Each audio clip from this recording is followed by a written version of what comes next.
तुम मानो या ना मानो, अंत में रहना तुम्हें अकेला ही है। इसीलिए पहले खुद को खुश रखना सीखो। तुम्हारे लिए ये बहुत जरूरी है। वह जो 50 लोगों से प्रेम करता है उसके 50 संकट हैं। वो जो किसी से प्रेम नहीं करता उसके एक भी संकट नहीं है। जिंदगी में शांति से जीने के लिए 2 ही तरीके हैं। माफ कर दो उन्हें जिन्हें आप भूल नहीं सकते, भूल जाओ उन्हें जिन्हें आप माफ नहीं कर सकते। ईर्ष्या तुलना के कारण पैदा होती है और तुलना करने से व्यक्ति छोटा बनता है। आपका शांत मन आपके के लिए संसार की सबसे शक्तिशाली औषधि है। इस संसार में कुछ भी स्थिर नहीं है, न समय, न प्रेम, न घृणा और न ही संबंध। खोजना है तो सिर्फ जीवन खोजो, मौत एक दिन तुम्हें खोज ही लेगी। आंसू किसी काम के नहीं है।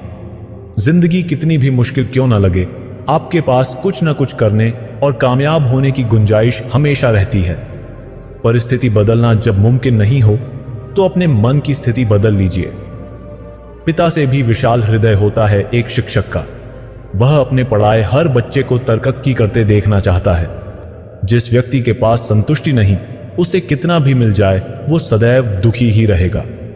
संपूर्ण विश्व को पढ़ने के बावजूद भी कलेक्टर केवल अपने जिले तक ही सीमित रहता है। लोगों या परिस्थितियों से परेशान ना हो। आपकी प्रतिक्रिया के बिना दोनों ही शक्तिहीन हैं। देने के लिए दान, लेने के लिए ज्ञान और त्यागने के लिए अभिमान सर्वश्रेष्ठ है। जिन पेड़ों ने पतझड़ सहे हैं, बसंत भी उन्हीं पेड़ों पर लौटता है। शरीर में कोई सुंदरता नहीं होती, अच्छे कर्म, विचार, वाणी, व्यवहार, चरित्र और संस्कार। जिसके जीवन में यह सब है वही सबसे सुंदर इंसान है।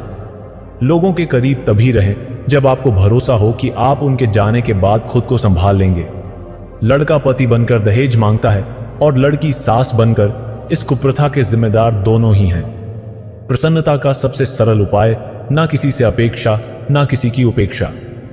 मन की भावना को संभालने वाला इंसान हमेशा जिंदगी की ऊंचाइयों में सबसे ऊपर होता है। परिवर्तन बहुत कष्टदायी होता है, लेकिन उतना ही आवश्यक भी होता है। हर सुबह हम पुनः जन्म लेते हैं। हम आज क्या करते हैं, यही सबसे अधिक मायने रखता है।